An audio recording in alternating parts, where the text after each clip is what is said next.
بسم الله الرحمن الرحيم.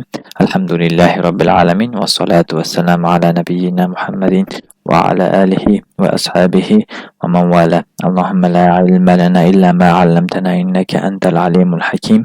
اللهم علمنا ما ينفعنا وانفعنا بما علمتنا. ربنا زدنا علما. رب اشرح لي صدري ويسر لي أمري واحلل عقدة من لساني يفقه قولي. Assalomu alaykum va rahmatulloh. Hurmatli talabalar, kanalimiz kuzatuvchilari, bugun Mabda'ul qiroat kitobidan ikkinchi darsimizni boshlaymiz biiznillah. Hop, qala al-musannif rahimahullohu ta'ala ad-darsu ath-thani, ikkinchi dars. Birinchi arabcha matnni o'zbekchaga tarjima qilib olamiz. Aynal hibru, siyoh qayerda? Ayna maq'adu tilmizi, o'quvchining partasi qayerda? Bu yerda yangilar matni lug'at kelyapti. Maq'adu tilmizi, maq'ad degani o'zi o'tiradigan joy degani. U har qanday o'tiradigan joy bo'lishligi mumkin. Masalan, kreslo bo'ladimi, kursi bo'ladimi, stul bo'ladimi yoki bir o'rindiq, ya'ni o'rindiq degani o'zi bu aslida. Bu kim o'tiradigan joyi desa, tilmiz kelyapti. Tilmiz degani o'quvchi degani. O'quvchining o'tiradigan joyi, ya'ni o'quvchi odatda qayerda o'tiradi? Partada. Shuning uchun bu ikkita ismni bir-biriga qo'shib nima deymiz? Parta deb tarjima qilsak bo'ladi. Ya'ni parta qayerda? Mana bu ikkita ismni bir-biriga qo'shilishligidan yasaladigan bitta ismga bu izofa deyiladi. Izofa haqida inshaalloh grammatik darslarimizda batafsilroq ma'lumot beramiz. Demak, bu jumlamiz tarjimasi o'quvchining partasi qayerda yoki parta qayerda deb tarjima qilamiz. Hada maktabul muallimi. Bu o'qituvchining stoli. Ya'ni maktab degani stol, al-muallim o'qituvchi degani. Hop, izofada qaranglar. Izofani bitta ma'lumot aytib ketaylik shu yerda. Izofani ikkinchi qismi, ya'ni izofa o'zi ikki qismga bo'linadi. Bittasi buni maq'ad degani, masalan, izofa mana ikkalasi maq'ad bilan at-tilmiz yoki maktab bilan muallim ikkalasi izofa bo'lyapti-ku, ikkita so'z. Ikkita jumlada ham.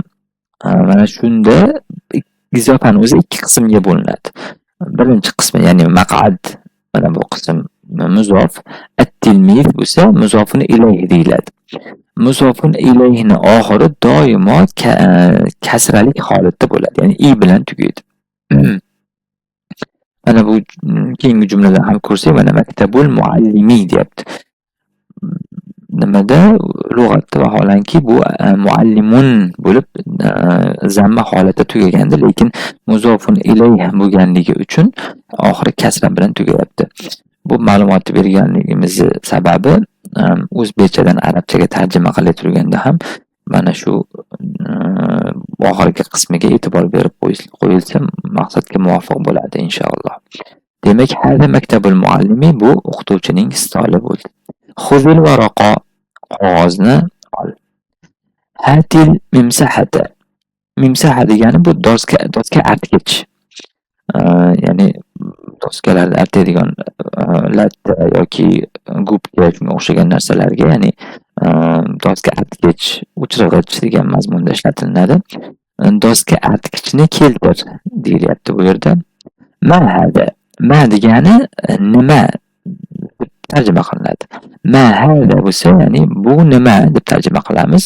Bu yerda endi javob berilyapti. Kursiyun.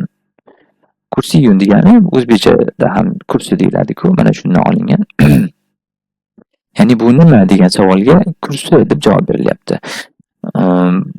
Aslida mana bu yerda hada degan yana bitta so'z tushib qolgan, ya'ni asli bu jumlaning to'liq ko'rinishi ma hada, bu nima?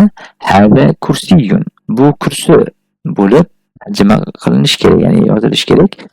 Lekin mana bu savolda o'zida hada degan kalima qatnashganligi uchun yana qaytadan hada kursiyun deb aytilishga ehtiyoj tug'ilmaydi. Shu sababdan oddiygina kursiy yuvan qilib, oddiy so'z yozilgan, lekin buni biz jumla deb e'tiqod qilamiz.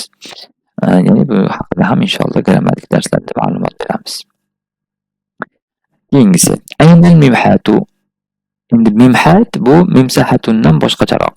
Mimhatun bu rezinka o'chirg'ich. Aynal mimhatu o'chirg'ich qayerda? Huna degani bu yerda degani. Faridun yaqra'u darsa. Mana bu yerda endi qaranglar. Nimaga lug'atimizga qaraydigan bo'lsak, mana o'qimoq degan lug'atni qarasak, qara'a, yaqra'u, iqra, qiro'atun deb kelgan. Biz o'tgan darslarimizda ma'lumot bergandikki, fe'llar to'rtta kalima yoziladi fe'l qarshisiga. Birinchisi moziy fe'lni ifoda qiladi, ya'ni o'tgan zamonni ifoda qiladi. Ikkinchisi bo'lsa hozirgi yoki kelasi zamonga dalolat qiladi. Ya'ni qara'a desa birinchi moziyda o'qidi deb aytsak, yaqra'uda o'qiyapti yoki o'qiydi.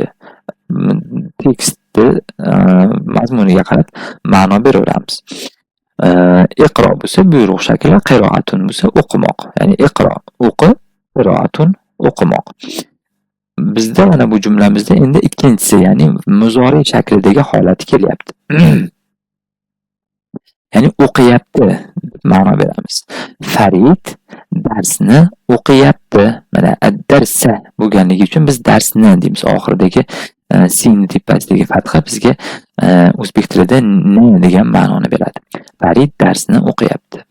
Hatil mimhata o'chirg'ichni keltir. Hatil mistorata chizg'ichni keltir. Ma hada? Hada kitabun. Ma hada? Ya'ni bu nima? Hada kitabun. Bu kitobdir. Mana bu yerda endi hadani yana qaytadan takror berilyapti.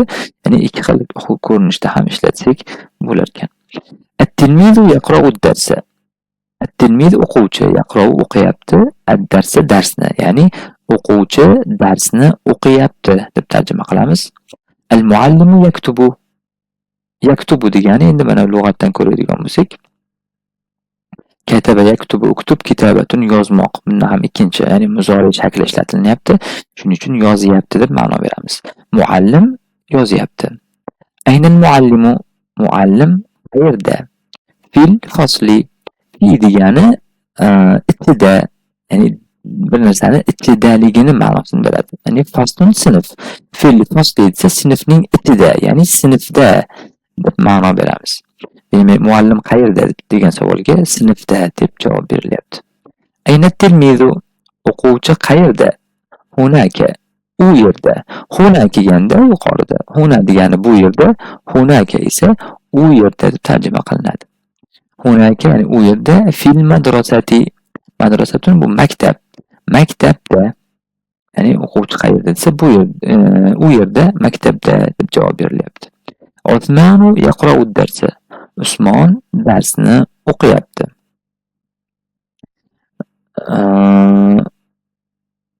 Davom bor ekan, fil fasli. Usmon yaqra'u ad-darsa fil fasli. To'liq jumla. Usmon bu ism, Usmon degan, yaqra'u o'qiyapti, ad-darsa darsni, fil fasli sinfda. Usmon sinfda darsni o'qiyapti. Ayna Abdullah? Abdullah qayerda? deb savol berilsa, nima deyilyapti? Fil fasli yaktubu. Fil fasli ya'ni sinfda, yaktubu yozyapti. Ya'ni sinfda yozyapti deb tarjima qilamiz. Aynal mimsahatu? Ayna qayerda? Al-mimsahatu bu dozga artgich. Dozga artgich qayerda deb tarjima qilamiz. Vallohu ta'ala a'lam.